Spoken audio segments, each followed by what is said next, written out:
I would say the norm at that time was to think it was absolutely ridiculous. If you introduce non-financial metrics into your investment paradigm, you will diminish your returns.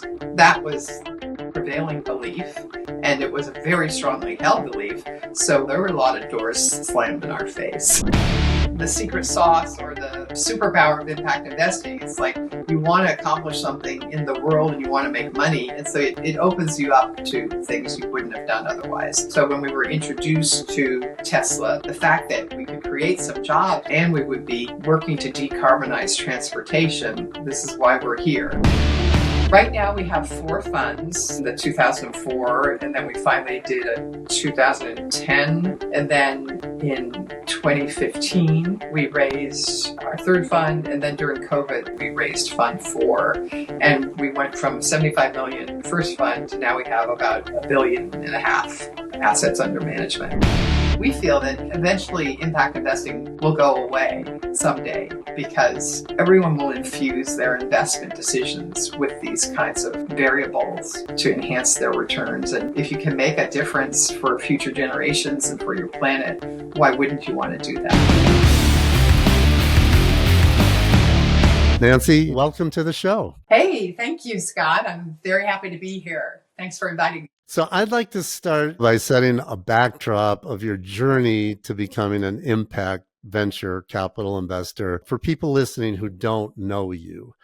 And in doing my homework for this show, I was only able to pick up your trail in the Bay Area, which we'll get to in a short little while. But could you first please describe your childhood, starting where you grew up, because I couldn't find that. And I'd like you also to talk about your parents and maybe your siblings, just to give us a bit of color so we understand the environment and get a good idea from where you've come and how that influenced your journey to doing what you're doing today. I was born outside of Washington, D.C. in Bethesda, Maryland, lived there for about 5 years, and then our family moved to a suburb of Boston, Massachusetts, Newton. What happened is that I am one of 5 girls. I had no brothers, and so everyone did everything. Because there were no boys, there were no sons, there were no gender-specific chores, and I'm really into chores. And so one day I'd be helping my mother make an apple pie, and the next day I'd be sanding the front porch so that my father could paint it. So I feel that in retrospect that was helpful because in this journey on impact investing, we had to basically do everything and anything and not think that we weren't supposed to be on one assignment versus another. That's kind of a backdrop. And then the combination that my parents represented is pretty much my mission today. My father was a patent attorney and an inventor, and he would invent products that helped our family life. He invented one of the first anti-auto theft devices before those existed. You put buttons on your steering column and you had a combination, and if the combination was not correct, the horn went off. What we did is everything, as I mentioned. We were in the basement. We were the manufacturing line. We were making these 3-button devices. Then all of a sudden, our father asked us for a marketing effort. What should we call this product? How should we market it? And mind you, I'm like 8 years old, or a little older and one younger. But I really got into the marketing project because my father said the prize will be an extra large ice cream when we go to our local ice cream store. So I was very motivated, being a lover of ice cream. And so this product was called Stop Thief. That's what we called it. And I got my large ice cream. And that was kind of the beginning of my interest in the power of innovation and what you had to do around. Not that I recognized it at the time, because it was just sort of a family project. But when I look back at it, it was very important. His day job was as a patent attorney. We had to proofread patents as summer jobs, which if you've ever read a patent, that was pretty brutal for You knew you didn't want to do that. Yeah. I like the innovation part, but I'm not so sure about this patent attorney stuff. My mother was very much involved. She did work before she had a family and before she got married. She worked during World War II for then Senator Truman and worked on the war effort. And that's actually how my parents met, because my father was also working, inventing things during the war. And so she was always very active in politics. She was a huge volunteer for the JFK campaign and ended up going to the inaugural ball and all of that because of all the work she did.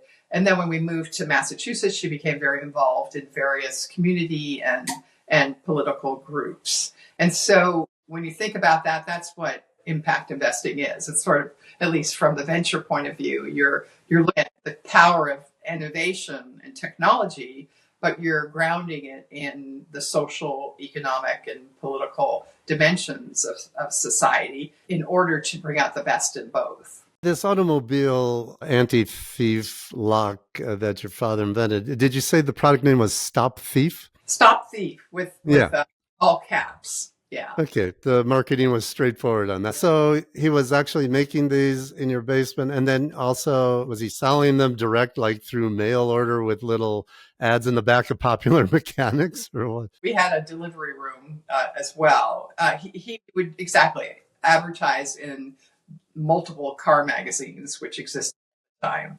Then we put them in plastic bags and put them in boxes and we would ship them. He wasn't doing it to make money. I mean, his day job was a very successful patent attorney, but this was his joy and his outlet for creativity. And also, I think it taught us a lot. So I think it was a family-driven. That's extraordinary. And so I guess all your formative education, elementary school and high school, was also near Boston. Yeah, in Newton. I went to public schools there, which are and were really very strong quality. When I went to college, my first semester or quarter, I went to Stanford, so I went all the way across the country. But my high school was so competitive and so intense that in some ways I felt college was, I was able to take a breath, and it wasn't quite as intense as my high school. You attended Stanford in Palo Alto, and you earned both a bachelor's and a master's, both in anthropology of all things. So you're known as a pioneer in impact investing, but that's clearly not where things began for you. So let's start with why Stanford, why besides the pretty trees on Palm Drive, and then on to the elephant in the room, why 2 degrees in anthropology? Spoiler alert, I use my anthropology degrees every single day at my job. So we can get to that. The school I went to, which I said was very competitive, in school at the time that I was applying, one of them was Stanford. And our family had taken a Western trip several years earlier, and I had fallen in love with Northern California on that trip. And so the fact that it was a great school, I had sort of discovered how much I liked Northern California, and our guidance counselors and my friends were all supportive of this. That's how that happened. I was thrilled. My parents, of course, wanted me to go someplace closer, but in the end, it all worked out. And the interest in anthropology, how did you come to that idea? I took obviously a lot of different classes. It's a liberal arts university, and took biology and social science and math. And when I took the anthropology classes, I just loved the discipline of how to understand culture that is so much more complex than the sum of its parts, and uses a participant observer methodology where you're in a culture studying it, but you're not of that culture. And so you're observing it, and you're trying to figure out what makes this group tick, what makes this culture strong, and what are the norms, what are the rules, what are the unspoken traditions and uses of symbols and all of that. And that's pretty much what a startup is. You're trying to figure out, okay, how do we take this group of people, accomplish what many consider to be impossible? There's a blank slate here. How do we develop a culture? How do we get through all the pitfalls? So that's kind of small group behavior and the development of successful norms and traditions in a startup are super important, just as they are in various societies. While you were at Stanford, I guess you did different internships, but somewhere along the line, you were involved in changing California policy about gasoline prices. So tell me about that. I mean, I forgot about that for so many years. And then when I started teaching and I was like trying to think of things that people could relate to when I would go teach at a business school, I was like, hey, wait a second. I did something when I was the age of these students in front of me. And what it was is this was something Ralph Nader originally created. And I think it's called PIRG, Public Interest Research Group. Many campuses at the time, these were volunteer organizations where you could go out and study something and figure out if it needed improving on a policy basis. And it covered the gamut. So what happened is I joined that. And at the time, this is in the mid to late 70s, one of the very first oil shocks hit at that time in the US. What happened is there was rationing of gasoline, and there were long lines to get your gasoline, like around the block 3 times. So it turned out that we did a study because we were seeing price gouging after waiting in line for 3 hours, and you see the price on the pump and you see it's really high. Are you really going to leave because you just spent 3 hours waiting, or are you going to pay even though you feel it's too expensive? Contrast that episode to a gas station that posted its prices so that you could drive by and see them on a sign, or you could decide without waiting 3 hours if that price was too high or okay.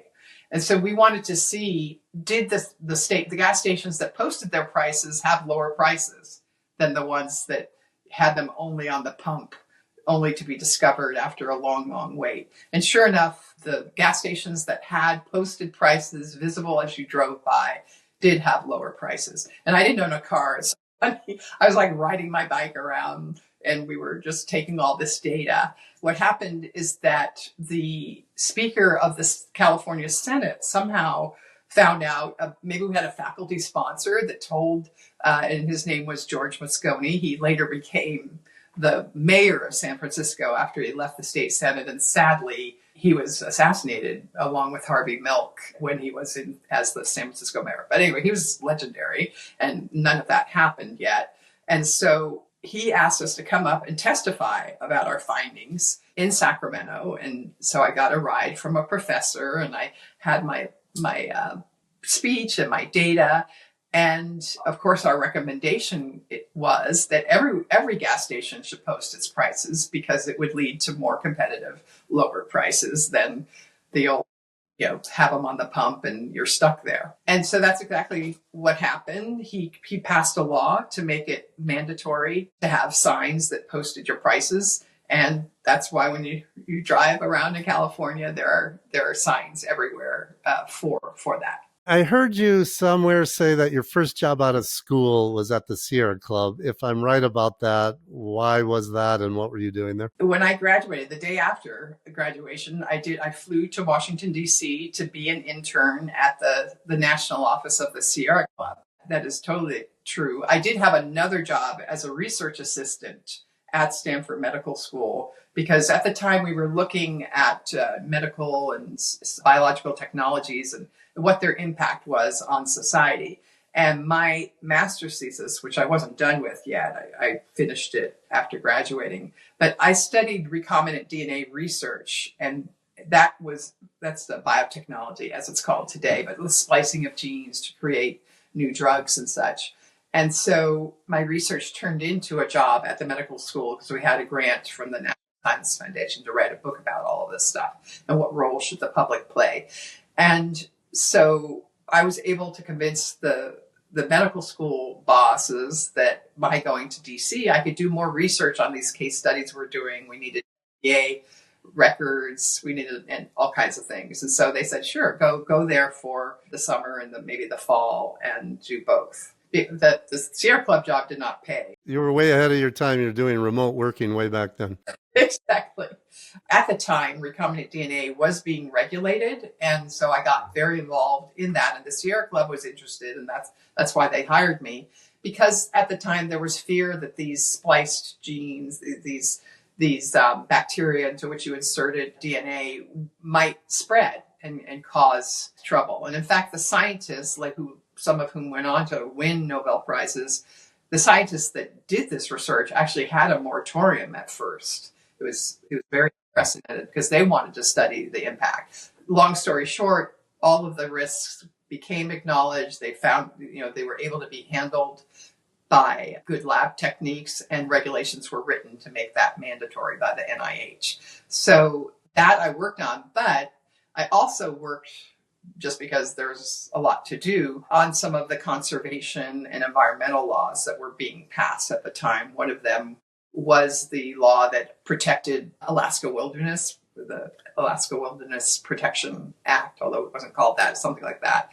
And then amendments to the Clean Water Act were also on deck. So I did lobbying, I did education, went around to chapters of the Sierra Club to explain all of these projects and why they were important and why we needed their support. And then somewhere along the way, you decided you should go to business school. Could you maybe describe what you were going through and these thoughts were occurring to you and what your thought process was to get to the conclusion? After the Sierra Club part, I went back. We finished this project, finished the book at the medical school, and I finished my thesis. And I realized that innovation and the way that it was implemented and the way that different constituencies were affected by it was really interesting to me based on these kinds of projects and research topics. But I didn't really have the business background where a lot of innovation, the semiconductor industry, the emerging personal computer industry, I didn't have any business background. So I said, I think I should go to business school to learn more about that because I'm like so over-indexed on social sciences. I only applied one place, the Yale School of Management, because I felt hesitant to dive into a traditional business school because I wasn't traditional. And at the time, Yale had a program that combined sort of public sector, not-for-profit, and business education into one degree. And so that felt sort of kinder, gentler to me and more in tune with who I was. And then from Yale, you landed at Intel. What were you doing there? I was going to work somewhere else, doing more assessment of technology for the governor's office. But when Governor Jerry Brown had to leave the office because he had been in 2 terms, the next governor, the first thing he did was cancel that office. So I'm not doing that, and I had no job. So then, and it was a down economy right now. That was around, back then, it was about 1982, I think. And so it took me a while to get a job, but I got one at Intel, and it really didn't use my newly minted business school skills at first. I was using my writing skills. There were very few non-engineers at Intel at the time, and yet you could see that the microprocessor and all of these chips were going to change every facet of our lives, not just be interesting to engineers. And so Intel was really on the forefront of communicating the utility of its innovations to a broader audience. And that was one of my jobs, was to write a magazine, produce a 4-color cover magazine that talked about these products in a way that lay people not only would understand, but that made them seem cool. And so I did that at the same time that I got to know one of the founders of Intel, Bob Noyce, the inventor of the integrated circuit. He also needed some writing assistance because he was very much going to Washington. He was trying to get the government to recognize how important semiconductors were, and Japan was beating us at various things. And so he and I were kind of simpatico in terms of recognizing the importance of policy before anyone had a government affairs department. And so I really enjoyed that. I wrote speeches for Bob. I helped him develop some of the testimony for Congress and such. So it was really fun. And I would never have left, I think. I tend to stay places a long time, but I needed I lived in Berkeley, although I had an apartment in Palo Alto, and I was getting married, and I didn't want to commute from Berkeley to Santa Clara because even back then the commute was horrible. I had to find a job in San Francisco because that was kind of the epicenter of employment at the time. There were no tech jobs in San Francisco back then, which is hard to believe. That's when I made the transition from the having started in academia and not-for-profits, then going to tech companies, and then I switched to finance because that's what existed in San Francisco at the time. This is a jump going from a chip manufacturer to the investment bank of Hamricht and Quist. I know part of this was related to the already then infamous traffic of the Valley back in the 80s.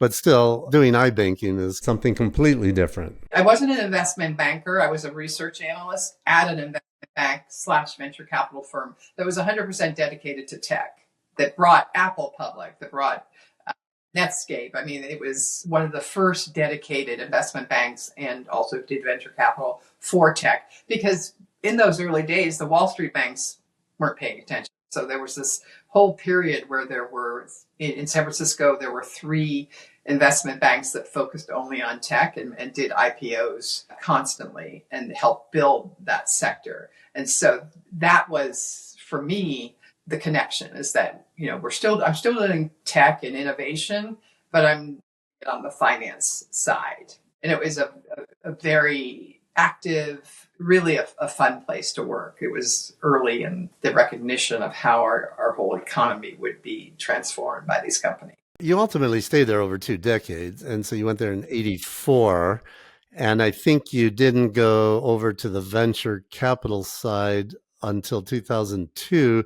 So did you stay in research all that time? So I was a research analyst from about 84 to 89. This wouldn't happen today. I also got picked to work on certain transactions or IPOs. Of course, that's like ixnay today, but back then people went back and forth a little bit. So I did worked on one of our first M&A assignments. But then I really decided I liked venture, and I wanted to do early stage investing. And it was pretty hard to make that switch because venture was much more of a sort of insular part of the finance profile at that point. So this was 2002. You went to the venture capital side of, and by this time it was now JPMorgan, I guess. Since 1990, and very unbeknownst to most, we did raise early on an environmental fund in 1991 or around then. My boss, Bill Hambrecht, who was on the board of the Sierra Club,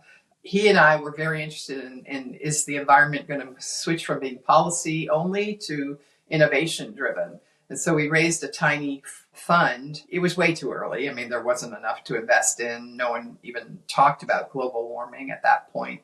But we made some good investments, and I got the taste of how great that was. But then the internet was beginning to explode, life science innovations. And so I kind of became a more traditional venture capitalist for about 10 years. But I also, because we went public during this time, we went public in the late 90s, we needed a very formalized government affairs and community philanthropy function. And of course, no one wanted to do that at H&Q.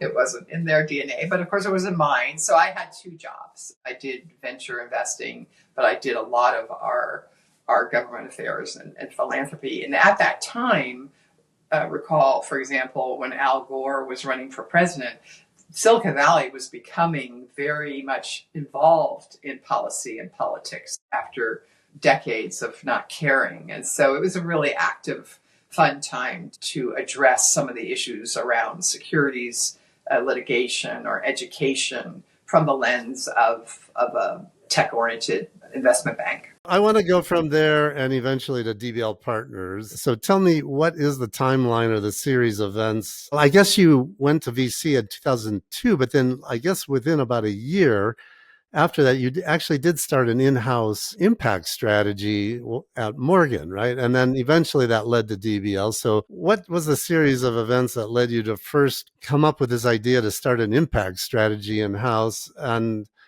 And I know we're covering early chapters here in your career, but I really like looking at these things closely because it shows your development that you went through before you reach escape velocity. And I think it makes a fascinating study because, as we've seen, this wasn't a straight line to DVL for you. I mean, I tell the story sometimes in the classes that I teach because it really was, it's an example of adversity prompting you to do something new and different and risky.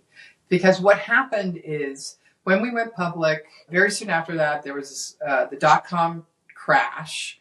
And so actually H&Q was sold to first Chase, then Chase bought JPMorgan. So we became part of JPMorgan. And that was super difficult. And there were two dynamics. One was that we had been a very close Bay Area focused firm. And all of a sudden, all the VCs, all the bankers, everyone was in New York. So we're like flying back and forth to New York all the time. And we were expected to become part of a New York based venture group. That was not my cup of tea. I was like, this is not what I signed up for, but I didn't really have a choice. And then super important and very sad is that the CEO of H&Q, a very good friend, Dan Case, he contracted glioblastoma, which is a form of brain cancer. And I mean, he was just such a beloved, such a talented leader and a very dear friend. And so he asked me during this time, so everything was changing. It's like, do I have to go to New York? Do I have to work, with a whole new group of people that a continent away from me?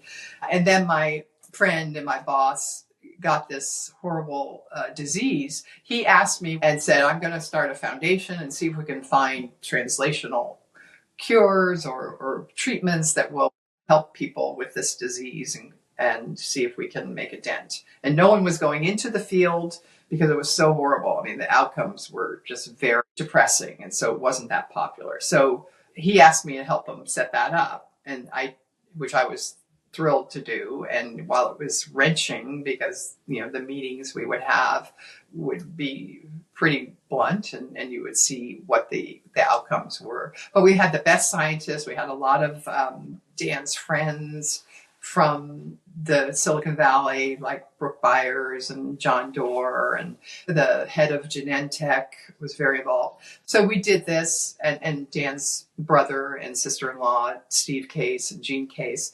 So it was intense, it was sad, but we were making the best of it. We thought, well, what we're doing here will help in the future. So all of this was going on. And then the Bay Area Council, which is one of the business groups that I had worked with Dan, with my community policy hat on, they came to us and said, look, the dot-com boom didn't really lift neighborhoods out of poverty in the Bay Area because most of the companies were in the same places. And the benefits didn't spread evenly through the county, through the 9-county area. And they said, we want to raise some funds, like for housing and one for venture that pays attention to place and tries to promote investment and job creation in neighborhoods like Oakland or East Palo Alto. I mean, places that didn't have the economic base and were troubled. They came to us and because they knew that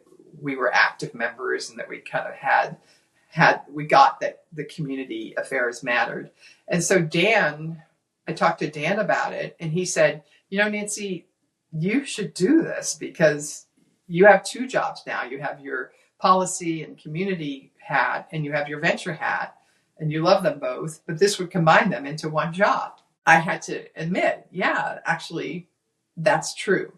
And because of all the turmoil and the sadness, I was more open to doing something new. And so I signed on to do that. And that is how our first fund was raised, the Bay Area Equity Fund. It's a 2004 fund. It took us forever because no one was interested in venture capital after losing all their money in the dot-com crash by that time. Plus the sort of do-gooder, pay attention to job creation and the neighborhoods. That was not very popular. So that's how the first fund got raised with the help of the Bay Area Council and the Ford Foundation, which was doing this as an experiment to see if innovation could help with community improvement and development. This was very early doors for impact investing. Did you have a hard time getting people on board with this idea to be part of that? I would say the norm at that time was to think it was absolutely ridiculous.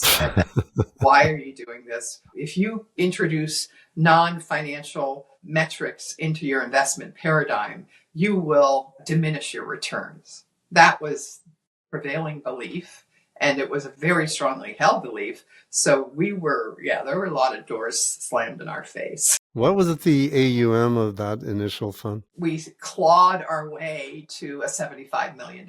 Well, that's Small. something. Yeah. The institutions, in addition to the foundations like Ford and MacArthur and Annie Casey, the niche we found was banks, who the banks at the time had, still have the obligation to invest in low-income neighborhoods through the community redevelopment CRA regulations. And so we were able most of the money went to housing, but we were able to get some money from those programs. So you launched this in-house impact VC strategy at a time when nobody was really doing impact, and even rare in venture capital, I think. And so you say, okay, buckle up, here we go.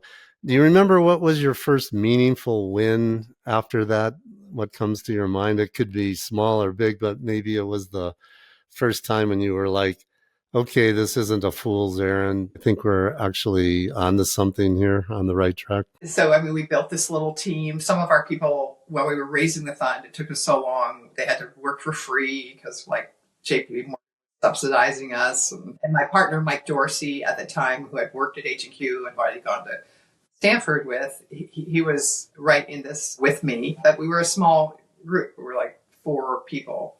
We did make a few investments. And then we had the breakthrough that the Bay Area, in addition to being a home to technology, we began to see there were some climate kinds of companies being started there, solar companies, an EV company. Because we had to create jobs in this fund, the Ford Foundation, we had social metrics, which is old hat today, but back then no one had impact metrics. But we had to create a certain amount of jobs, and they had to be not just for people that had great education or were tech people. They had to be accessible to folks that didn't have that background. And so we thought, well, wow, a solar installer or a car manufacturer employee, those, if they worked, they could create a lot of jobs, and we would check off that box. And because of my experience and affinity for the Sierra Club and environmental issues, we were all in. We felt, wow, we're environmentalists. We want to save the world.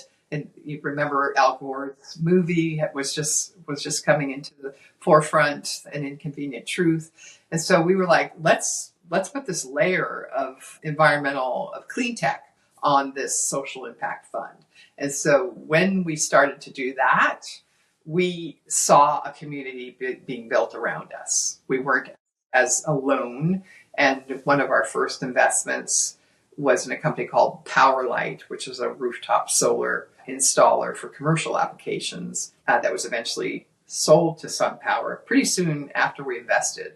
And so to get an early exit, which was a good exit, to be one of the first to invest in solar and have that was a huge shot in the arm. So you launched this fund in 2004, clawed your way to 75 million of AUM. I guess it was around 2006 you made an early investment in Tesla. Is that right? Right. And how did that come about? Because I can't imagine there was a lot of impetus behind transport decarbonization at that point. At the time, I think it was 40% of the Bay Area's or California's emissions came from transportation. We were like, this is terrible, this can't stand. And so when we were introduced to Tesla, the early team, we had a meeting at Stanford with J.B. Straubel, who was one of the founders, a huge technical contributor and leader there. And this is how the secret sauce or the sort of superpower of impact investing, it's like you want to accomplish something in the world and you want to make money. And so it opens you up to things you wouldn't have done otherwise. So the fact that we could create some jobs if this company even was modestly successful, and we would be working to decarbonize transportation, we're like, this is great. It's risky, but let's do it because this is why we're here. That's why we made the investment. There was no, it was almost the proverbial garage stage. And it was, there were so many, as is well chronicled by many, it was a very difficult path and it had many near-death experiences, but of course it all worked out. But had we been traditional investors without this need to create these manufacturing jobs, without this need to make a difference in climate, in global warming, we wouldn't have made that investment. It would have been far too risky. So I think that is a little bit of the superpower of impact investing, is that it opens your eyes to opportunities that you would. But it sounds like, from what you've just explained, though, the key metric that got that investment over the line was employment. Is that a fair statement? Yeah. I mean, because you can imagine, we're sitting here, we lived in the Bay Area forever. The jobs are all so oriented toward tech. We were nervous. We were like, how are we going to find some jobs that you don't have to have a software or computer science background to get? Because that was kind of the mandate for people who went to community college. And so the job creation played a big role in our decision, and also the environmental potential. And then 2008, DBL was essentially spun out of JPMorgan. So what led to the decision to do that? Well, it wasn't my decision. What happened is that when Jamie Dimon became the CEO of JPMorgan, he had an approach that was different in terms of the investing, private equity and venture investing. He didn't want these funds that were in the bank that had third-party LPs. He thought that was kind of too risky, that if we're going to make investments, we should do it on the bank's balance sheet and through something like One Capital Partners, which was what he had in his previous bank. And so he went about spinning out there were a lot of these funds, and they were spun out in various ways. And I was just petrified about that. I was like, wait, I've worked at the same place forever. I like entrepreneurs and I like to invest in them, but I am not an entrepreneur. I'm like very happy where I am. That was my first attitude. So I did everything I could to try to keep us there, and went to New York several times. But the handwriting was on the wall. Other funds were being spun out. And so I finally got comfortable with that and negotiated a way to spin out. And that did happen in January of 2008. And Mike Dorsey, who I mentioned earlier, had been my partner in the first fund. He decided at that time to take kind of a more traditional venture job and not be in an impact firm. So it was very perilous because we had a very slim budget on a $75 million fund. JPMorgan had subsidized, say, our rent. And so we were in a very small office, and we needed to raise another fund in order to get enough management fees to cover our expenses. And then when Mike decided to leave, I was left without having a senior partner with me. And so that makes it very hard to raise the next fund. And then the financial crisis of 2008 happened in September. Oh, yeah, that's right. Good timing. Yeah. It wasn't until our third fund because the first fund, it was the dot-com crash. The second fund, it was the 2008 economic crash. So it's like, we were like, we should never raise a fund again. Boy, you had a front row seat to that, huh? Wow. So how did you come up with the name DBL Partners? I'm always interested to know how you settled on that. We went through the traditional sitting around our conference table, what should we call ourselves? And the term double bottom line investing had some visibility, and impact investing didn't, that had just started to be a thing, but that was never something we considered because we preceded that term. And what we used before impact investing came along was double bottom line investing. And even the California Pension Fund had a knowledge where it was just investing for financial and social return. And so we just went through a lot of options, but we said, what we do is double bottom line investing and it's DBL. So let's just call ourselves that. So you took the entire team and the fund out of the bank, right? Yes, that was in January. The crash happened. We had to delay the raising of our next fund because no one was doing anything but weak portfolios. That brings us to the start of DBL Partners. So can you give me a high-level overview of DBL Partners and maybe start with your mission and just give me a high level your main activities and key strategies and structures and so forth? DBL is one of the original impact VCs with a climate emphasis, although we do other non-climate investments as well. Our reason for being is really to make great financial returns for our investors, but also drive significant social, economic, and environmental progress in the regions in which we invest, and now sort of more broadly across the globe. That's the double bottom line that we just talked about. And it's really our sort of a yin and yang. We feel that those two missions do not detract from each other, as was the belief when we first got started. And in fact, that they enhance each other, and that being able to invest with a broadened lens of what the social and environmental impact is opens your eyes to opportunities that you might have missed. And we firmly believe that what we do, there's no sacrifice, that you don't have to have concessionary returns, that in fact, we feel that this investment approach can enhance returns. I think you started out initially in California and then you expanded but are you investing internationally now? We have a few international investments. We do. And we don't have the very confining geographical scope that we had in the first fund. A lot of our investments we spend a lot of time and effort, and so many of them are still in California. I believe you invest across verticals of cleantech, information technology, sustainable products and services, and healthcare. Is that everything, or is there anything I'm missing? That was kind of the beginning of our focus, I would say, and it was accurate. We don't do as much healthcare anymore. We look at the climate opportunity. We have what we call a trifecta. We want to invest where the first leg is where there's too much carbon in an industry. The second is we want to move the needle. We don't just want to have a small effect. And then the third is when we look at the leaders, the icons of the industry, if they were founded 100 years ago or more, it's time to invest, because the last century was characterized by carbon generation rather than reduction. And so those businesses either need to adapt or they will be replaced. And how many funds do you have now? Right now we have 4 funds. So the one we raised in JPMorgan, the 2004, and then we finally did a 2010 fund once we spun out. And then in 2015, we raised our third fund. And then during COVID, the early part of COVID, we raised Fund 4. And we went from 75 million first fund to now we have about $1.5 billion assets under management. Great.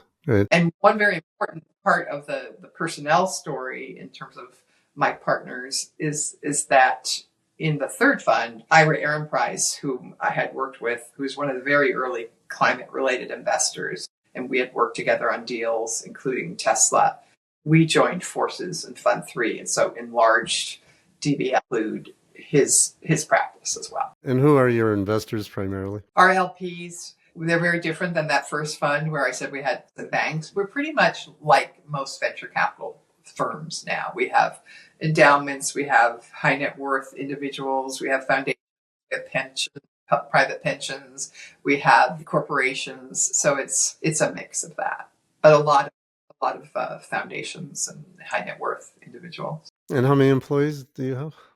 We have 10. 10. We are intentionally small. Yeah.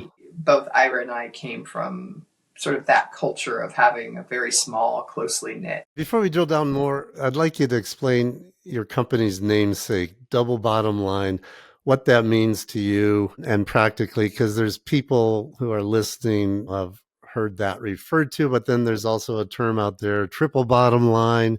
So maybe some people who aren't living and breathing this every day might think, 3 is bigger than 2, so maybe triple bottom line is better. But I just want to make sure we're all on the same page. What does double line and investing mean to you? So we thought about having a triple bottom line, and the triple bottom line is usually the third one is usually the environmental impact. But we thought it was getting a little bit out of control because you could have like a quadruple line if you address DEI or something. And so what we settled on, it was less clear back then. I mean, this because none of these other options had appeared yet. But when people asked us, why didn't you call yourselves triple bottom line? Because you have environmental in there as well. We said, okay, so the first bottom line is financial return. And that is like enables everything else. So that's not going anywhere. The second bottom line of the double has all of these dimensions. It's very it has environment, it has social, it has economic, it has community, it has ethnicity and gender. It has all of that.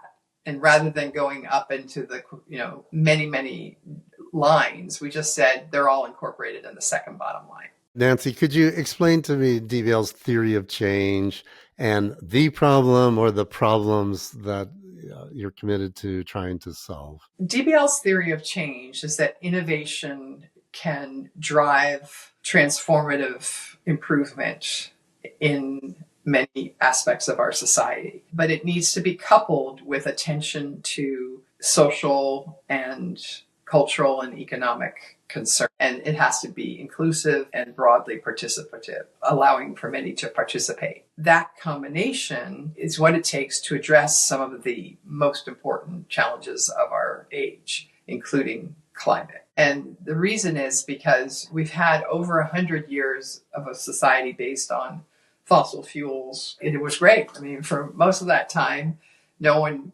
knew what some of the implications were, and we experienced some of the strongest economic growth and societal improvement that we've ever seen. But of course, we all know now that came at a cost. And so we need a more diversified playing field between the incumbents and the new entrants, because otherwise we're just going to not make the progress. There needs to be a movement around some of these companies and not just an investment. Our theory of change is that when you get that innovation that solves, like an electric car, that you're not relying on gasoline anymore, when you get that innovation coupled with the social capital and the political will to undo a lot of the barriers to switching, then you have success and you're able to completely change the profile of, in this case, transportation for the 21st century. So can you walk me through the end-to-end double bottom line investment process that you go through when you're selecting an investment? And I guess I'd like to start with, how do you define your investment universe? We're looking at, as I mentioned earlier, we want something that moves the needle. We want to look at less carbon intensive solutions. We want to replace companies that aren't able to adapt to a lower carbon economy. So that's kind of an overarching approach that we take in the climate world. And that takes you many places. It takes you to solar, it takes you to EVs, batteries, it takes you to the electrification of everything, the replacement of natural gas and coal in industrial processes. It takes you to agriculture to reduce the carbon footprint of ag while feeding the world at the same time. Those are the, where there are big markets, where there's tremendous need, and where there is a possibility of innovation happening in the next 5 to 10 years. That's where we look and where we spend a lot of time. I'd like to explore your thought process on this a bit more. I think many people who are considering impact investing, or maybe perhaps starting a firm or a fund or even a company that has impact as its intended purpose, but particularly for a fund, they might throw open the impact window, so to speak, and solicit proposals, and then choose from that menu of options. But it seems to me that you start with selecting the problem, and then you canvas to find candidates. Is that how you approach it? That is one of our approaches. That is how we were open to investing in solar and Tesla in the early days, because we were like, as we talked about, we had some boxes to check off. Today, we're able to get referrals. I mean, from the CEO we backed last time, the CFO, or the head of marketing is starting a company. I mean, traditional network that you have in venture capital helps us, because now so many people are taking what they learned in one industry as an entrepreneur or an executive and wanting to get into impact. And then from this investment universe, then what makes a company investable for you? Do you first look at it from non-impact KPI perspective or maybe a financial return perspective? It's like got to be able to make money, or does it start first with impact? Is it iterative or is it a combination of the two? So first and foremost, if you don't have scale, if you don't sell a lot of whatever you're doing, if you don't employ a lot of people, if you stay tiny, there's nothing wrong with that. That's, a lifestyle business or whatever, but that's not what venture is about. You have to invest in companies that you think are going to grow to be large companies and change their industries in many ways. And so a lot of our due diligence and selection is very traditional. It's along the first bottom line. Can this be a big company? Can it take up a lot of the market share in its segment? And can it successfully grow and stick around? That has a lot to do with the team, the product, the industry, the differentiation. So all of that mix that all VCs analyze we do that too. And we do that pretty much first and foremost. At the same time, however, we are always looking at, okay, well, what is the impact potential of this company and how important is it?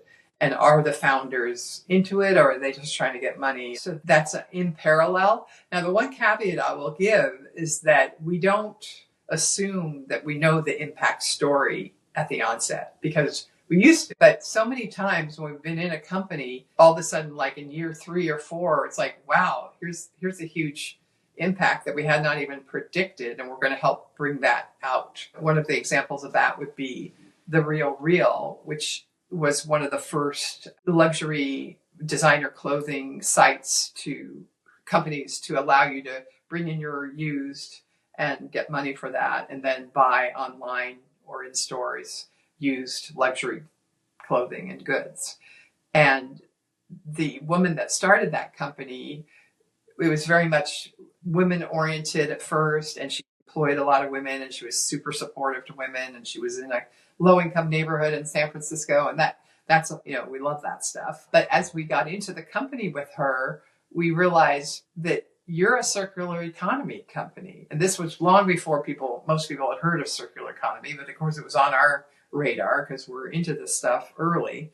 And we said, you are preventing clothes from going into landfills. You're preventing people from having to buy new stuff all the time, and all the water and the carbon that goes into clothing. And so we actually worked with her to develop with a European group a calculator for how much carbon and water and other aspects were being saved by this business model.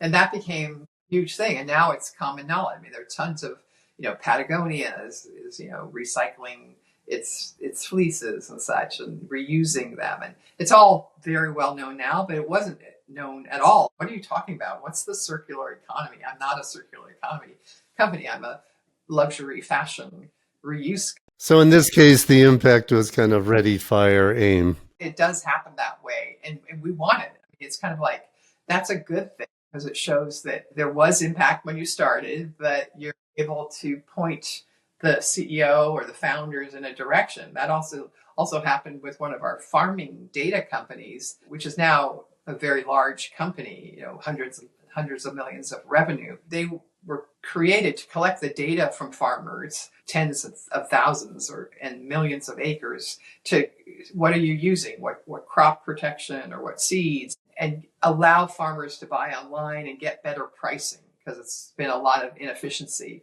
And so that was a social good, is to allow farmers to make more money since they're very much at risk with all that's going on in that industry. But then it turned out that the data that was being collected could also be used, and it's anonymized, so none of this is tied back to the individual farmers, but you could use that data to figure out what the carbon score of that grain was. And once you knew that, you could give them suggestions for how to lower it. This is the missing link in terms of reducing the carbon content of soybeans and grains, because now you can get a score, you can reduce your score, and lo and behold, this company, FBN, has a joint venture with ADM, which is one of the largest grain buyers in the world. And those farmers that reduce their carbon content will get paid more for that. And also be able to sell into markets like the EU, where there's a new regulation you probably know about, where if you can't prove no deforestation was caused by the soybeans you grew, you can't sell into the EU. So this data is now enabling farmers to sign up for a program to allow them to sell into the EU, because it's very much validated that what went into the crops. It's a long answer, but that huge climate related impact came later, only came as a function of understanding what the data collection really revealed. How do you typically structure your investments? Vanilla, as other VCs, we don't take majority positions. We like to take a chunk of the ownership, get on the board, save money for follow-on rounds, since things always take longer and cost more than you thought. And we rely on other VCs to come in, or other investors, as the company grows at the same time that we invest. And your target returns? I mean, we target market rate returns, which kind of vary in this asset class. That's kind of where we are. Do you have an average ticket size that you invest? Well, with each fund, it's been different. In the first fund, we couldn't invest much because it was a tiny fund. But now that we have bigger funds, we can put as much as 20, 30 million into a company over the life of an investment. But we can still start low if we feel it's important to get into a company in order to create a signal to the market that this area is important to invest in. And that's happening a lot, say, in resilience and climate adaptation kinds of companies. So this sounds like a very well-defined, disciplined approach that you've honed over many, many years. But I've understood that at one point you were on an investor panel and the moderator asked you what your secret sauce was to your success. Tell me about that. Yeah, that was probably, I don't know, maybe 10 years ago or something like that. I mean, after we had been established and had some big, big wins and were known as pioneers in this field, it was a perfectly fine panel. There were three of us. There were three VCs, and we just did the usual talk. But at the end, the moderator said, okay, last question. What's your secret sauce? What makes you successful? And so the first VC, they were both guys, he said, my focus is on helping really raw early startups get their organization, get their banker, get their real estate, get their initial employees, and putting that all together for folks so that they can then be productive. And that's something I'm really good at, which is great. That's a very important secret sauce to have. And then the second gentleman said something else very important. I help my companies connect with corporates and get money or get pilots. I'm really good at the corporate development side. And so I help my companies do that. Again, a wonderful thing to be good at. And then the third was me. And the moderator just looked at me and said, what's your secret sauce? Is it luck? And I was just like, wow. Not that I'm opposed to luck, but I think you kind of make your own luck. And it was just such a diss. I mean, it was kind of like, you have no specific skill set. And so, that gets to the whole issue of women in venture capital and the fact that women have not been in this field in numbers compared to men for a long time. And so there's just some fallout from that, which is, I think, what happened. And certainly I decided not to challenge that on stage, but certainly afterwards I said, you do know that was an inappropriate question, and we had a good dialogue about it. And I think he learned, he was chagrined when he saw it from a point of view, even though, it was shocking. I want to drill down now on impact, and DBL is known for its impact approach, and you're often described as a pioneer in the space. How have you found impact results to align with or correlate with your portfolio's financial returns? Yeah, well, that's, of course, the art of impact investing, is to get it all right and make sure that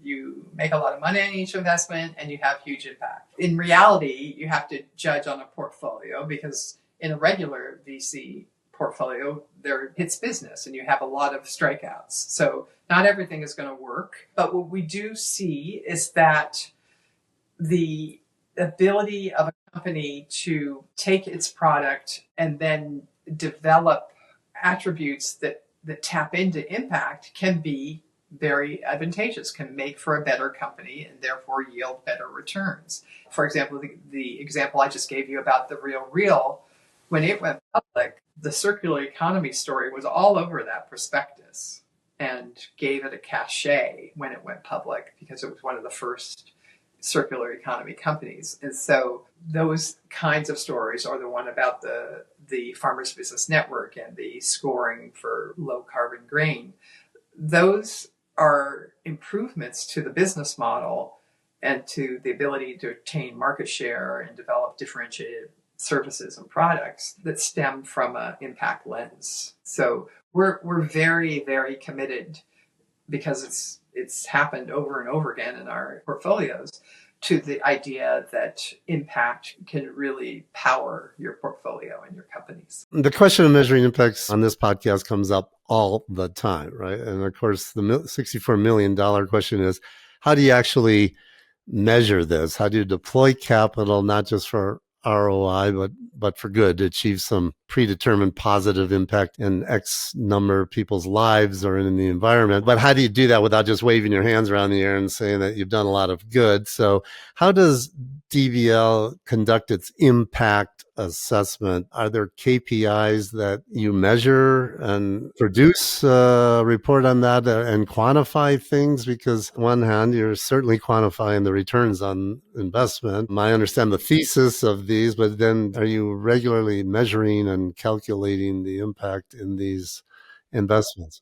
This is one of the most important questions, and so much effort devoted to developing metrics for impact, which is very different than when we started. There were no impact investors, there were no metrics.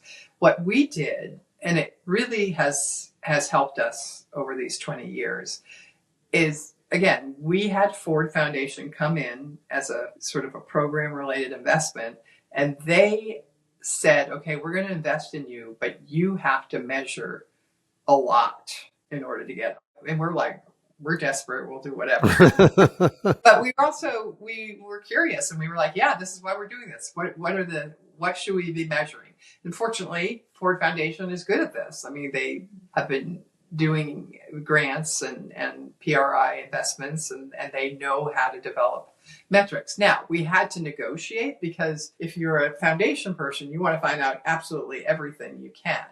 And as an investor, I had to say, okay, where does everyone live? And how much money do they make? And how many kids in their family and things?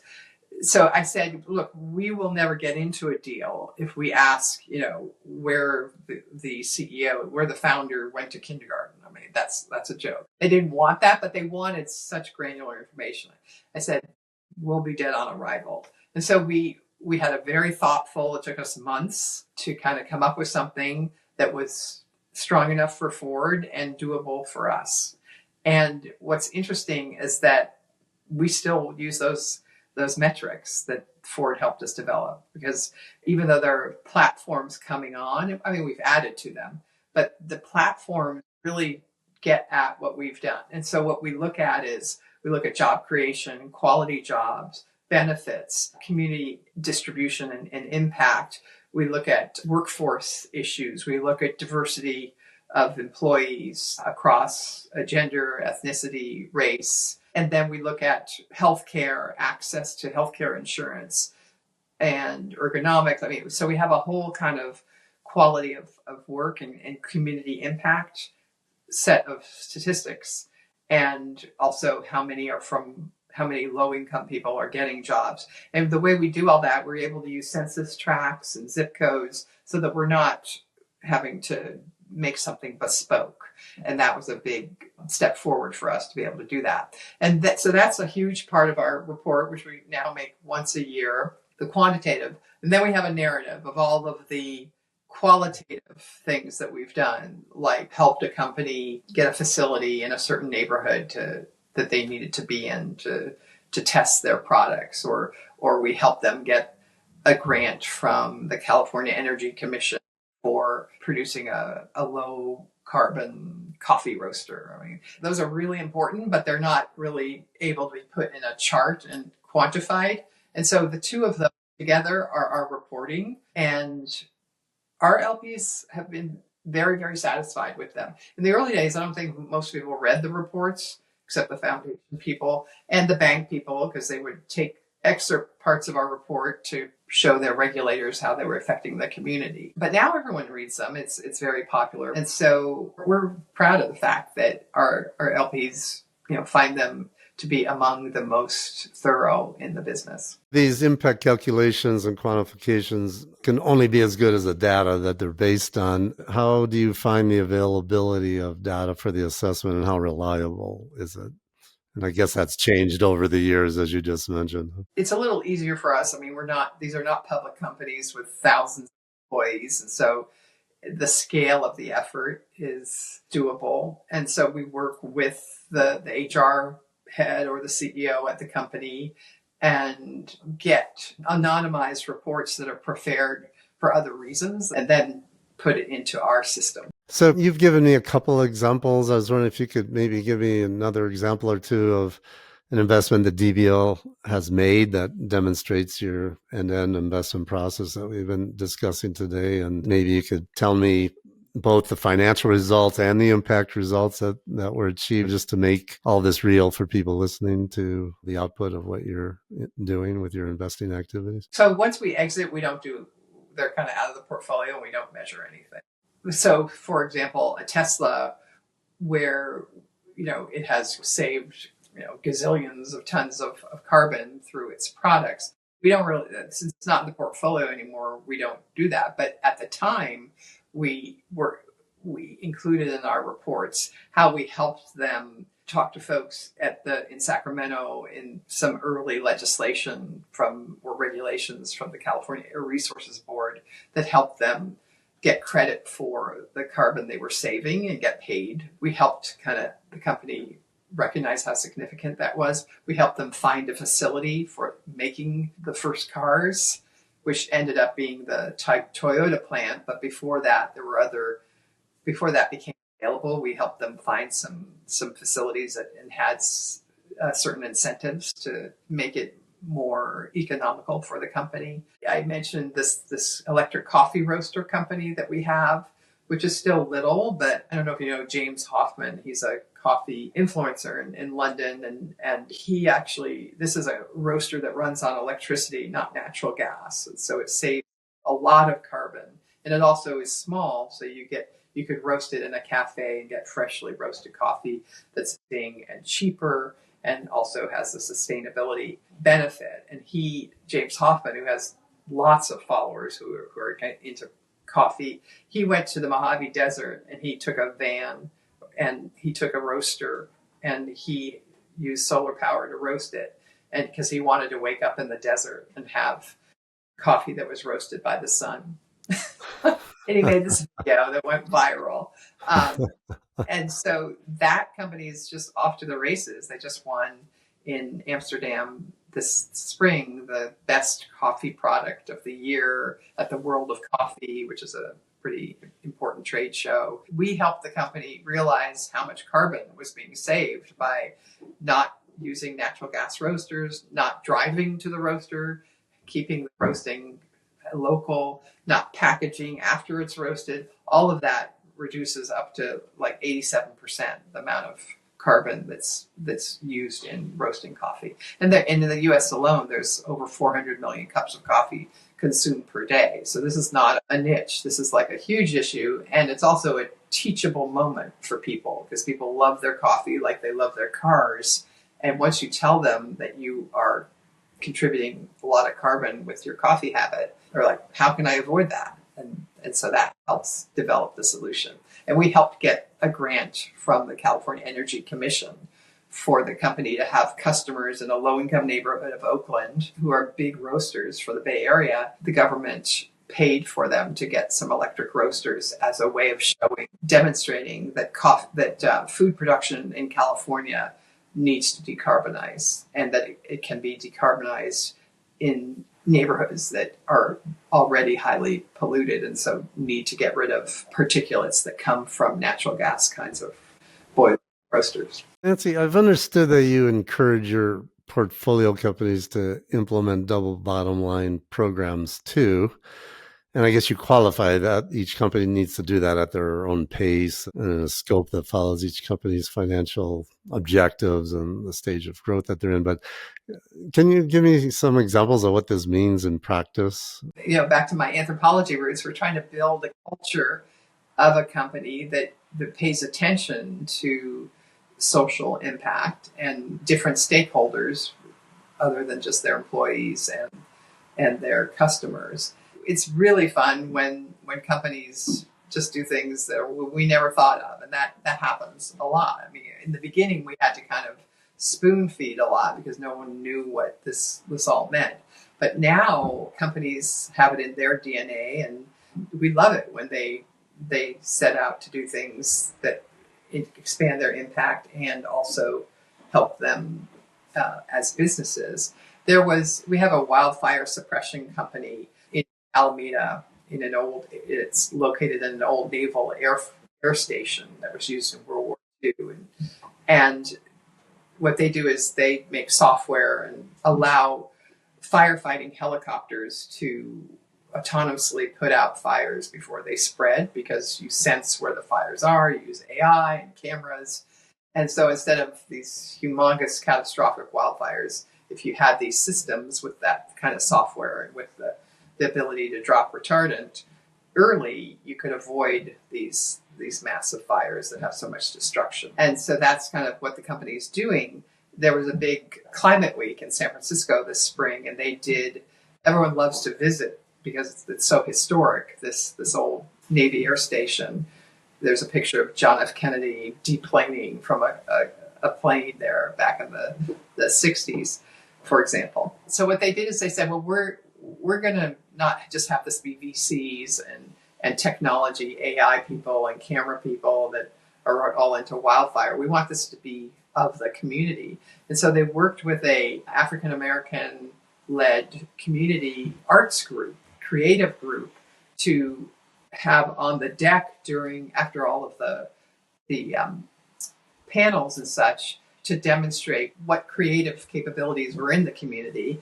And they served food, and they had music, and they had art, and it was just completely loved and so atypical, because the people that these software systems for Blackhawks and such are pretty intensely technical, and it helps them be respected by the community, by the city council, by the constituents, and develop a lot of social capital that way. So that's just one little example we were just very thrilled about, because it showed that even though they were super technical and kind of nerds, that they were rooted in their community. Does your team work with founders to get these DBL programs in place, or is this something that bubbles up? Yeah, in fact, the coffee company, we worked with them to do an open house at that roastery in the low-income neighborhood of Oakland, and get a lot of people to come. And the California Energy Commission head was there. So it was a very popular and sort of warm event, but it also showed the government that, this is a living, breathing product opportunity to accomplish their goals of decarbonizing food production. You were one of the very first true impact VCs, but you're not the only one anymore. What would you say differentiate DBL from its other impact VC peers? A lot of scar tissue, that's for sure. I just think we have a little more pattern recognition because of the fact that we've invested in so many companies and so many sectors. And I think what's a little bit different, I mean, it's wonderful, first of all, to see the growth of the field, and we've tried to help that happen. We're founding members of the Impact Capital Managers Group, which is a community of all of these firms, these funds. Some of the folks in the field are newer to investing, and so I think we are differentiated in that, as you heard in the earlier part of our conversation, I've been a traditional venture capitalist for many, many years before I started impact investing. So have my partners. So I think that our Venn diagram of a traditional venture capitalist with an impact investor, we occupy that intersection in a way that a lot of these impact firms don't.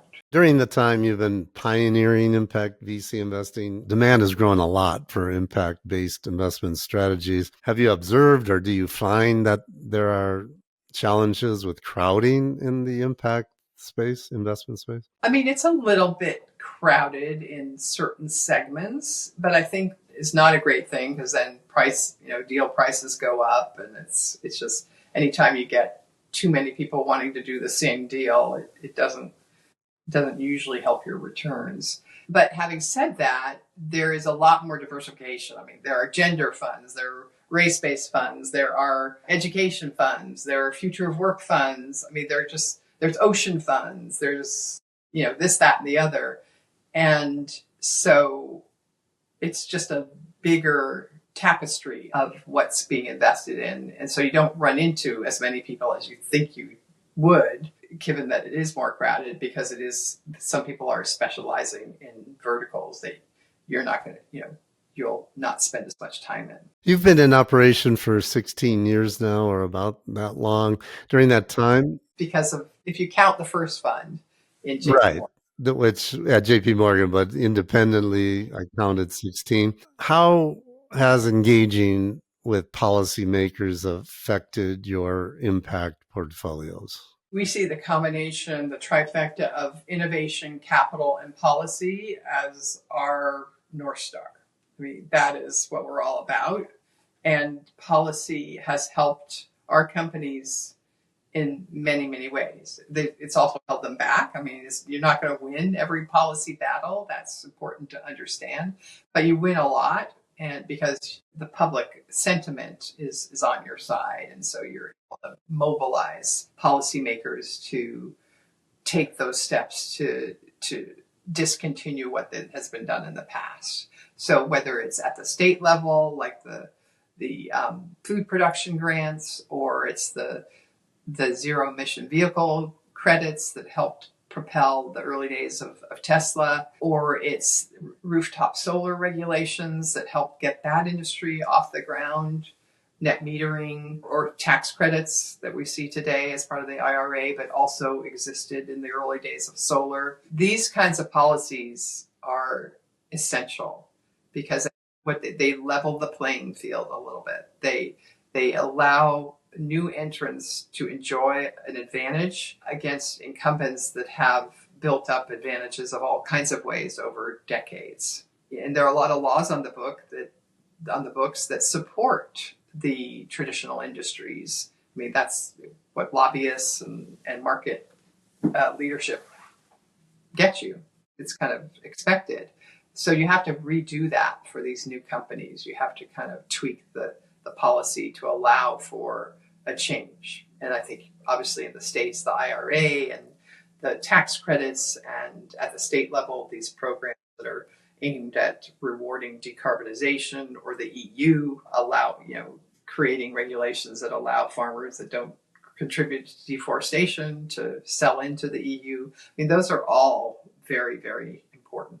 Would you say it's imperative that you do that in impact investing, that you're not going to be successful if you're not actively engaging with policymakers? We're not lobbyists. We're kind of educating people, and the companies do a lot of the work. But I think it's important. Yeah, I think it is part of being successful is understanding and optimizing to the extent that you can what the policy trends are. And it's not like we spend all of our waking hours doing this. We just have a sensitivity to it and sure that someone's keeping track of what needs to be done. Does policy need to go in certain directions, in your opinion, to support the investments we need in the future to tackle core environmental or social issues that you're trying to address? Absolutely. I mean, I think we have a whole history of regulations and laws on the books that promoted a certain way of doing business and that worked. And now we realize that we have to reduce carbon, we have to redo agriculture in a way that doesn't generate as much carbon and use as much water. I mean, the major industries of our age, energy and transportation and food, and they have to be reoriented towards a lower carbon future. That, that takes some policy tweaks along the way. It's not going to happen without that. What investment theme or themes are you the most passionate about going forward, that you see the most scope to make a double bottom line impact? There's a lot out there. We really like electrification of everything or almost everything, taking the natural gas or coal out of industrial processes or consumer goods and making consumer goods safer. We like the replacements to some of the forever chemicals that have been determined to be in our bodies. Natural climate solutions, the ability to manage our forests and our oceans and use them as carbon sinks, which we need to continue doing that and enhancing that, make that work better, reduce wildfires. If they were a country, many years would rank only behind China in terms of how much carbon they generate. So that's a super interesting area. We're interested in the global south and the ability to bring cheap and clean and reliable energy to that part of the world where much of the population growth is happening and where we really need to make sure we don't replicate the way that the developed world has generated energy over the past 100 years. There's a lot. There's ag, there's food. Those are some of our favorites. Nancy, you've had a storied career and you've been a pioneer in impact investing. And I'd like to pick your brain before we wrap up here in an effort to maybe help others to embrace the audacity to imagine what they might do with their life, much like you have done. And I'd like to get your ideas and advice for some different types of listeners. There'll be some people out there listening who will be really inspired by listening to your impact story. And some of these people might have more time than money. Maybe they're earlier in their careers, or maybe they're just in transition right now. Then there'll be other investor types who are looking to have more impact and to make more impact with their own personal investments. And then there's a lot of people out there that are in positions within institutions already actively investing. And I'd love to ask you for some simple next steps for listeners in each of these three categories. Like, what could people start doing tomorrow? And I'm asking this because it might often be easy for people to take the next steps towards impact investing from where they are right now than they might think, whether the form of investment is time or money or energy. But I think people often want to do something, but it gets pushed into the someday category. And it's very easy to do that. I don't blame anybody, because the easiest thing for all of us to do tomorrow is exactly what we did today. But to strike out and try to change things can quickly seem like stumbling through the fog if you don't really have direction, especially if you take an individual investor and the idea of starting from scratch to try to figure out what makes a good impact investment is daunting. So could you maybe speak to those three types of listeners? First, for the private individual investor, which could include qualified high net worth investor or someone smaller who has a retirement portfolio that they're investing for themselves. And then there's the professional institutional investor. And then there's lastly, those with more time than money at this point in their life. Like, what could they do tomorrow or next week or next month, for instance? Of course, understanding that this podcast is not giving investment advice and I'm not a registered investment advisor and all that jazz. But I'd love to hear what you think some simple next steps might be if someone is inspired by what you've told us today and they want to begin to get some skin in the game and get out on the playing field in life here. Well, for the first group, the individual investor who may or may not be a accredited investor, I think that there are so many firms out there that can wealth management or even just brokerage firms that now include an impact screen or a list of impact firms. While it's still not as easy as just opening up, a Fidelity account or something, there are resources there where you could put a chunk of your investable dollars into some funds, and they don't have to be venture capital if you don't want that risk. They can be in cash, in sort of community development banks.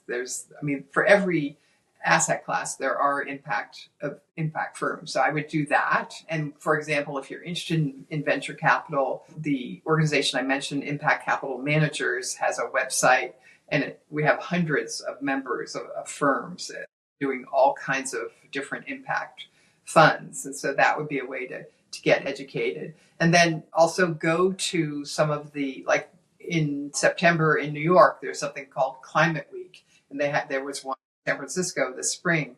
And it's just, they bring together not-for-profits, VCs, government people, entrepreneurs, artists. And it's a week of intensive meetings and gatherings and fun events. And so I would definitely find out where those are near you and jump in and enjoy that and get to know the community. And that way you'll have a sense of what resonates with you, and you'll develop a path to altering your portfolio to include that joy, as they say. And then institutional investors, I feel that there's enough data, there are enough players out there to allocate some of your investing to these sectors where you're not going to have to worry about sacrificing return. And so that, to me, is fairly well developed. I mean, I think pension funds and foundations and high net worth family offices are all going into impact to varying degrees. So those that haven't, and certainly climate is super popular. So I think that that's happening. I would just urge this category to do more and to be more of an advocate, so that ESG wars that we've been seeing, we can get through that and show that this is something very mainstream and something that can develop strong returns. So I think that one's in a lot better shape than it has been, but we do need to resist the political challenges that ESG is developing around itself. And then for the folks that don't have as much money as time, I would go back to the recommendation for the first group, and that is avail yourself of the fact that climate and impact are developing a following that is inescapable, that you can every community has some kind of a show or a meeting or a gathering or a series of seminars on this, and their cocktail party. I mean, it's so fun. I mean, it's something that is really, especially for younger people earlier in their careers, you can find a community, a dinner or a trade show pretty easily and start to build your community around that. And also in your own habits, think about what you consume, think about the coffee you drink and try to find alternatives to what you're using now across many product categories that don't harm the environment, don't harm the planet the way existing traditional products might do. Jed Emerson told me in another episode that everyone's an impact investor. Whatever you're doing, you're either helping create something positive or damaging something. He always says, start where you're at. I mean, that's why EVs, why that was so important, because so many people love their cars and love to drive. And so people feel strongly about that. And that was a really good way to teach people, well, now that you have an electric car, where does your electricity come from? Is it coal? Is that a good thing? So maybe you want to work on cleaner energy sources by solar.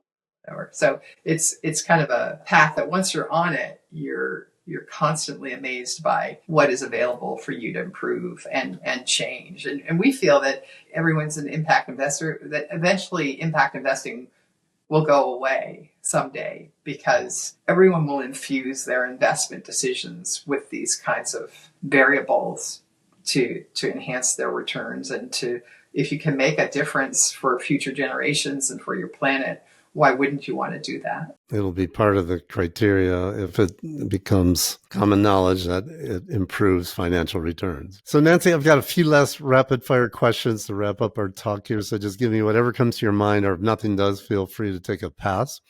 But if you had to name the one most important challenge in the impact VC investing space at this time, what would that be? It's somewhat similar to VC in general in that our exit environment is difficult. I mean, the exits are harder to come by. What do you know now about impact VC investing that you wish you knew in 2003 when you started the in-house impact strategy at JPMorgan? I guess it's that don't let the perfect be the enemy of the good. I mean, we're all human. We all make mistakes. Not every company is going to be a 10x return and save the planet, but you keep trying and you'll win more than you lose on that score. You don't have to name names. Can you describe to me an investment you made that you were convinced of at the time you invested? It ticked all of your impact boxes, but in the end, it didn't turn out. And what was the lesson learned from that experience? A long time ago, we invested in what was then sort of the Whole Foods for pharmacies, East, West, yoga mat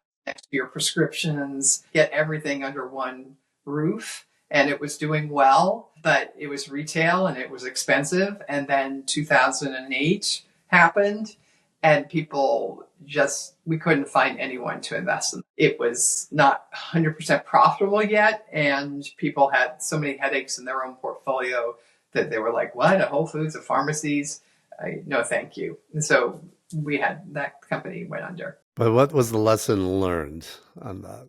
You have to really pay attention in retail to the costs and the fact that it takes a long time to get profitable and you're very vulnerable to what's happening in the external economy. Don't load up a portfolio with those unless you're like a retail junkie or you're a retail executive that knows all of these things. We didn't know that. And the economy tanked. We were just left exposed. So maybe stay with your strengths. I don't think we've done another retail investment since. And now the converse of that, can you describe an investment that you had some level of skepticism, either at the time you invested or maybe because of that you passed on it, and in the end, it actually turned out way better than you thought, and you were pleased you invested, or if you had passed on it, you wish you hadn't. And what did you learn from that experience? Tesla is the classic example of that, where we were ridiculed and our sanity questioned for making that investment. And many times we did question our own sanity because it was difficult, so many headwinds, and it was hard.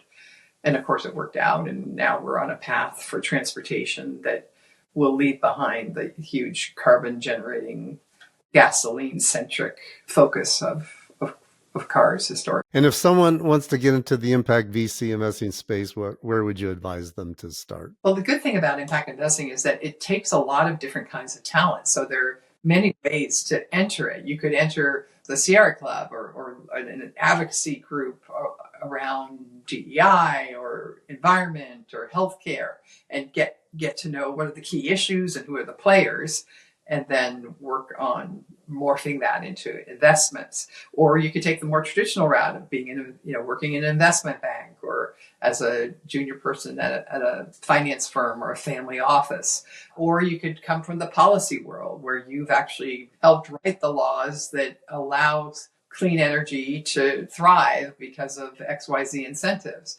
And then use that, and the people that write the laws and can get access to them. So that would be another way to come in. You just have to be patient in that venture is very much an apprentice kind of a job, and impact's no exception. So you're going to make a lot of mistakes before you actually are able to kind of have the impact that you want to have. Nancy, you've been very generous with your time today and really enjoyed this. And I have to say, you're such an inspiration. I absolutely love the fact that you've traveled on such a long journey and down so many paths. And somehow you created a way to invest venture capital in a way that's been tremendously effective at creating positive change in the world. So thanks for taking the time today. I really learned a lot from talking with you about that. So now tell everyone about your websites and your social media and all that good stuff. We are www.dbl.vc. My LinkedIn is just Nancy Pfund, and my ex is Nancy Pfund DBL. My last name is so unusual that if you just type in my name, you'll probably find it. Right, that's true. That's PFUND if you're listening to this. And what's the best way for people to contact you? I am an email person, so Nancy@dbl.pc. So everyone check out DBL's website. There's a lot there that's worth digging into. And we'll have all these links in the show notes for everything that we've talked about. And the show notes are at sri360.com or wherever. So, okay, Nancy, thanks again for your time. Well, thank you, Scott. I've really enjoyed our conversation. And, it's my favorite subject. So I hope others will be able to learn and enjoy impact the way that I do. Great. Thanks again, and goodbye, everybody. You've been listening to SRI 360. If you enjoyed it, please hit the like button and subscribe to get future episodes. You can find an archive of all previous podcast interviews and more articles and information on SRI, ESG, impact investing, sustainable investing, and socially responsible investing at our website, sri360.com. If you'd like to read more lessons learned from world-class SRI investors, get a copy of Scott Arnell's book, Sustainable and Responsible Investing 360. It's a must-read for anyone wanting to know more about investing for positive social, environmental, and ethical impact, all with market financial returns. These are the stories and tactics of those leading the way as sustainable and responsible investing goes mainstream. Sustainable and Responsible Investing 360 is now available in hardcover, ebook, and audiobook format wherever books are sold.